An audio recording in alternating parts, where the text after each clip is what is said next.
Bien-aimés dans le Seigneur, bonjour. Merci de suivre nos vidéos sur notre chaîne YouTube. Merci, vous qui êtes fidèles à ce programme. Nous vous sommes infiniment reconnaissants. Mille merci pour la millième personne qui s'est abonnée à notre chaîne.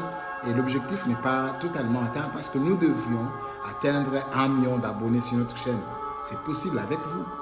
Et si vous partagez bien sûr, et que si vous continuez à nous aimer. Regardez dans ce chapitre, vers la fin, je veux vous donner les clés qui vous permettent d'avoir faim de Dieu. Car aujourd'hui, nous allons parler d'avoir faim de Dieu. Avoir faim de Dieu. Comme on a faim de manger, faim de pizza, faim de ceci, cela. Mais à la fin de cette vidéo, vraiment si tu nous suis jusqu'à la fin, je vais vous donner les clés qui vont vous permettre d'avoir faim de Dieu. Est-ce que nous pouvons lire la parole de Dieu? Proverbe chapitre 27, verset 7. Il est dit ceci: c'est lui qui rassasié foule aux pieds le rayon de miel. Mais celui qui a faim trouve doux tout ce qui est en mer. Wow. Si vous avez faim de Dieu, bien aimé, vous risquerez de l'avaler. Mais si vous n'avez pas du tout faim de Dieu, tout ce qu'on vous parle de Dieu, vous allez le rejeter. Je pense que ici, tu es tombé sur un bon endroit qui te permettra de comprendre comment peux-tu avoir faim de Dieu. Le message traduit dans ce verset comme suit: quand tu t'enorgueillis, tu refuses le dessert, quand tu es affamé, tu pourrais être prêt à avaler même un cheval. Voyez? Nous sommes pareillement si saturés ou orgueilleux en bien de ce monde que nous rejetons le royaume de miel de Dieu. Nous n'avons pas faim de Dieu, mais pourtant nous avons faim d'autres choses. Nous avons faim de iPhone, nous avons faim de grandes maisons, nous avons faim, j'en parlerai un peu plus tard, comment nous pouvons passer des nuits sur de belles îles. Une nuit dans un lieu de rêve à Hawaï. Par exemple, passer une nuit dans un hôtel 7 étoiles, dans une belle chambre. Mais est-ce que nous avons faim de Dieu? Dans Apocalypse chapitre 3, versets 14 à 16, les Laodiciens sont décrits comme étant ni froid ni chaud, mais tièdes. En plus, cela, le Seigneur leur prétend d'être riches, alors qu'eux-mêmes, ils prétendaient d'être riches. Mais le Seigneur Jésus leur dit: vous êtes pauvres. Il donne 5 caractéristiques de ces gens qui se disaient ils sont riches. Mais regardez, il dit: vous êtes malheureux, vous êtes misérables, pauvres, aveugles et nus. Je n'entrerai pas aujourd'hui en détail sur chaque caractéristique que le verset est en train de nous donner ici, mais j'y reviendrai plus tard dans une autre vidéo où j'en parlerai pourquoi ces gens se disaient ils sont riches, mais alors Christ leur qualifie qu'ils sont malheureux. Alors qu'ils se disaient avoir ma richesse, je suis un homme heureux, et pourtant ils étaient des hommes malheureux.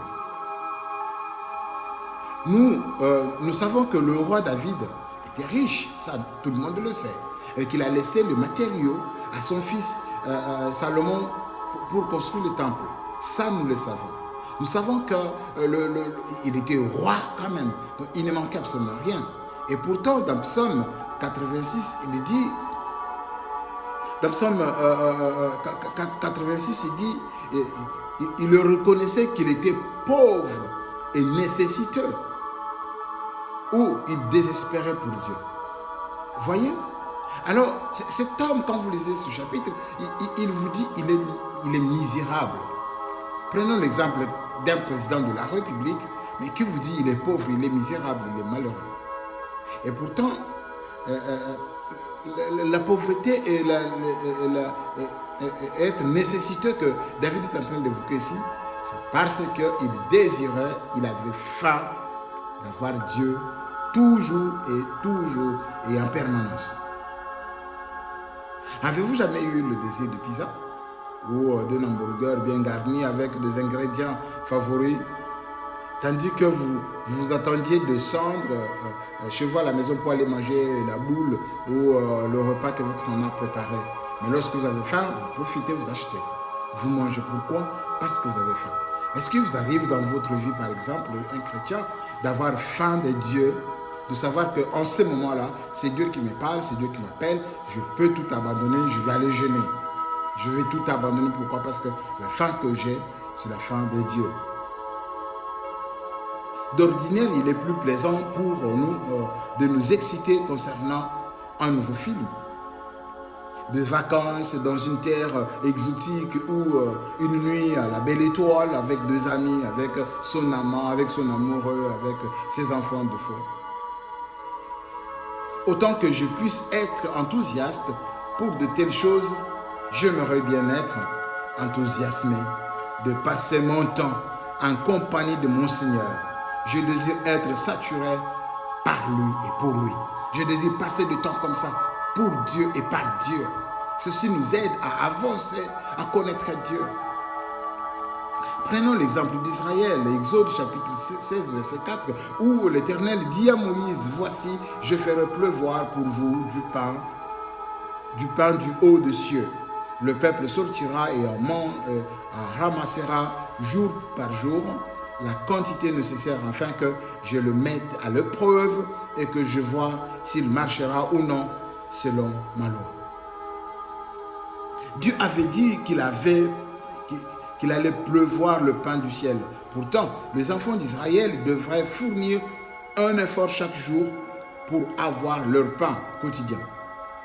Plus intéressant, il est fait que la Bible en plus déclare Dieu testait les Israélites pour voir s'ils feraient des efforts de chaque jour pour amasser leur pain céleste, s'ils marchaient dans la loi ou non. Quel effort faites-vous? Quel effort vous là? Au fait, est-ce que vous avez au moins l'impression de fournir au moins un effort personnel, de passer du temps avec Dieu?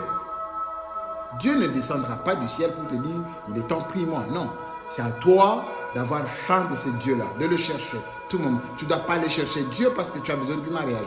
Tu ne dois pas aller chercher Dieu parce que ton travail ne marche pas. Mais plutôt, tu dois chercher Dieu tout moment, comme tu as toujours faim de manger du pizza, comme tu as toujours faim d'aller dans des vacances. Dans Jean chapitre 6, verset 35, Jésus leur dit, « Je suis le pain de vie. Celui qui vient à moi n'aura jamais faim, et celui qui croit en moi n'aura jamais soif. Si vous voulez la vie, et je veux dire la vraie vie, vous devez choisir la vie. Si vous voulez vraiment, vous voulez avoir la vie et la vraie vie, vous devez choisir la vie. Jésus est la vraie vie. Et lorsqu'on a la vraie vie, pour nous qui sommes amoureux, on a toujours la tendance, on a toujours l'habitude de passer du temps dans ma famille, avec mes enfants, avec ma femme. Vous comprenez? Et chaque chrétien, il a droit, il doit avoir besoin de Dieu en permanence, tout moment, à chaque instant. Je sais que ceci va énormément nous aider. Jésus, dans Jean 14, 6, Jésus leur dit, « Je suis le chemin, la vérité et la vie. Nul ne vient au Père que par moi. » Avez-vous été saturé des choses de la vie? Et en jeûne concernant votre relation avec le Seigneur, pourquoi jeûnez-vous? Je suggère que vous mettiez fin à ces jeûnes pour commencer à manger du pain venu du ciel, Jésus-Christ. Arrêtez vos jeûnes où vous jeûnez parce que vous voulez que Dieu augmente l'onction sur votre ministère. Arrêtez ce jeûne où vous cherchez que Dieu puisse vous ouvrir l'œil, que vous puissiez voir je ne sais pas quoi. Arrêtez ce jeûne que vous cherchez que Dieu vous donne des habits pour que vous apparaissiez beau ou belle. Arrêtez ce jeûne pour le mariage, mais plutôt ayez le jeûne pour Christ. Vous devez jeûner pour Christ. Le chercher lui dit, Seigneur, je prive mon corps de manger parce que la vie que toi tu es, c'est plus important que moi. Voici la première clé. C'est de jeûner pour Christ, pas jeûner pour toi. Ma prière est que vous vous déterminiez et vainquiez quoi que ce soit qu'il vous faut vaincre pour passer du temps en compagnie de votre Seigneur. Puisqu'il s'est révélé personnellement à vous de manière révélée, qu'il puisse vous saturer comme jamais auparavant, de façon à ce que vous arriviez à développer une relation passionnée, personnelle avec lui, pour l'aimer de tout votre cœur, de toute votre âme, de toutes vos pensées, de toute votre force, car il est le rémunérateur de ceux qui le cherchent diligemment. Est-ce que tu as le temps pour Dieu? Est-ce qu'il t'arrive de chercher Dieu? Est-ce qu'il t'arrive d'avoir faim de Dieu? Jeûner pas pour le mariage, mais jeûner pour Dieu. As-tu besoin de jeûner pour chercher que Dieu lui dise, Seigneur, je te prie pour que tu te révèles à moi? Ou tu jeûnes pour que Dieu t'ouvre les yeux, pour que tu vois les situations des autres? Ma prière est que tu jeûnes pour Dieu et que tu aies faim de Dieu. Oui Seigneur, nous avons besoin de toi. Donne-nous ce temps de passer des moments intimes pareils pour toi et par toi. Merci notre Dieu, tu es merveilleux. Amen. Bien-aimés dans le Seigneur, reste toujours branché. Ce n'était que 12 minutes qui nous ont permis à passer du temps avec Dieu. Je pense que vous avez compris pourquoi nous devons avoir faim de Dieu. Avoir faim de Dieu, ce n'est pas avoir faim pour que Dieu nous bénisse matériellement, financièrement. Ça vient seul lorsque Dieu t'agrée. Si Dieu t'agrée, tu auras ces choses gratuitement parce qu'il a dit, premièrement, cherchez le royaume des cieux et le reste vous sera donné gratuitement.